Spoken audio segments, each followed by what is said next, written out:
په دې بیک ګراوند کې تاسو ته دا غټ دیوار ښکاري، نو دا چې دی د دې کینګرګلۍ د کلي چې کوم مشران دي د هغې د خولې خبره ده چې دا د نن نه 2.5-3 کاله مخکې چې دی کوم چې د بوتمت پیروکار وو، نو هغې دا دیوار چې کوم دی دا ډېر سیوا غټ دی. کم از کم زه به وایم چې دا د یو سر نه والا او د بل سره پورې به دا کم از کم چې 70-80 فوټ به وي، او چې داسې دی په بلندۍ نو دا به تقریبا داسې 40 فوټ وي که نه. ډېر یو غټ دیوار دی. نو د دې ځای مشران داسې وایي چې په مخکې وخت کې دلته په دې غر کې به یو نیر داسې رابهېدو که نه، مطلب داسې د غر نه دننه به یو نیر شانتې رابهېدو.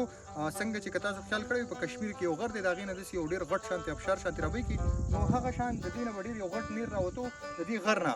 نو چې کوم د بوتمت پیروکار وو په مخکې وخت کې چې دی هغې دا په دې دیوار باندې بند کړی. نو داسې ویل کېږي چې د دې شاته په دې غر کې یو ډېر غټ سوری دی او د هغې نه ډېرې تیز اوبه رابهېږي، نو په دې وجه یې دې ته دا دیوار کړی. د دې نه علاوه دا دیوار ورته لمبې وښیه، زوم یې که ورته چې دې ته ښکاره شي دا وګورئ ډېر غټ دیوار دی که نه. بل د دې دیوار نه علاوه چې دی نو دلته د هغو د عبادت یو غټ مرکز دی، کم ته چې موږ سټوپا وایو، نو دلته باقاعده غټه سټوپا هم شته دی په ضلع بونیر کې په کینګرګلۍ کې. د هغې سره په خوا کې وړې سټوپاګانې هم شته دی. دا به تاسو شاید د اوسه پورې اورېدلي هم نه وي چې په ضلع بونیر کې په کینګرګلۍ کلي کې دلته د بودیزم د خلکو د عبادت یو غټ مرکز موجود دی.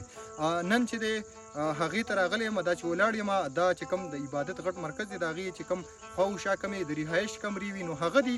هاخوا چې دی سټوپاګانې دي د هغې ولاګ هم ما جوړ کړی دی، خو ما په دې ځای کې دا ویډیو چې وکړه صرف د دغې دیوار دپاره چې زه تاسو دا وښیم چې دا دیوار چې کوم دی نو دا د بودیزم د خلکو چې دی هغې کې چې کوم پیروکار و هغې په لاسو کړی دی او د دې دپاره یې کړی دی چې دا دلته اوبه چې کمې دي په دې غر کې سوری نه به ډېره تیز اوبه رابهېدي، نو وایي چې هغې پیروکاو کړي دي نو د هغې دپاره یې کړی. دا چیک کوي ډېر بېحده غټ دیوار دی. زه ترې په ډېره سیوا لرې فاصله کې ولاړ یم، د دې ځای نه دومره غټ ښکاري تاسو سوچ کوئ.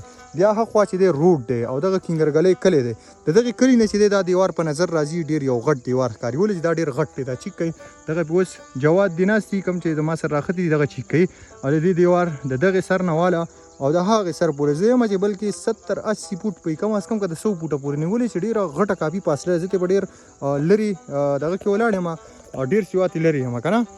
بل د دې ځای چې دی چاته به دا معلومات نه و چې آیا دلته یو مطلب د بودیزم د خلکو د عبادت یو مرکز دی. د ټولو لمبې چې دغلته یو سټوپا وه هغه ما ته په نظر راله، ما هغه ولیده. ولې چې زه خو ډېر زیات ګرځم نو ما ته خو ډایرکټ پته لګي چې آیا دا سټوپا ده یا څه دي. نو د هغې نه علاوه کوم چې د سټوپا د پاسه د میچن په شان هغه ګول شوي کوم چې زمونږ په جوماتونو کې کم منارې وي، نو دا د دې بوتمت چې کوم خلکو د دوی چې کوم د عبادت مرکز وي نو د هغې د پاسه به دا مناره وه. دا به وه د دې د پاسه بیا د دې نه په وړو کې سیس کې یو بل یا بل داسې یو مناره شانتې به یې جوړه کړې وه که نه.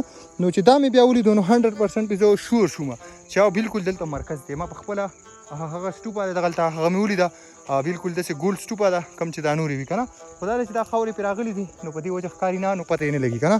نو دا وګورئ دا دیوار دی.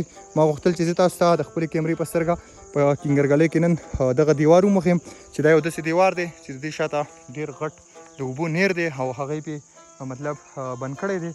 نو دا دی دا دیوار یې ورته والی دی. نو که دا نننی ویلاګ هم خوښ شي لازم لایک کمنټ وکړئ او مخې ته یې سره شیر کړئ. که زموږ پیج چا نه وي فولو کړی مزید د تاریخي ځایونو دپاره او ښه ښه ویلاګونو دپاره زموږ پیج لازم فولو کړئ.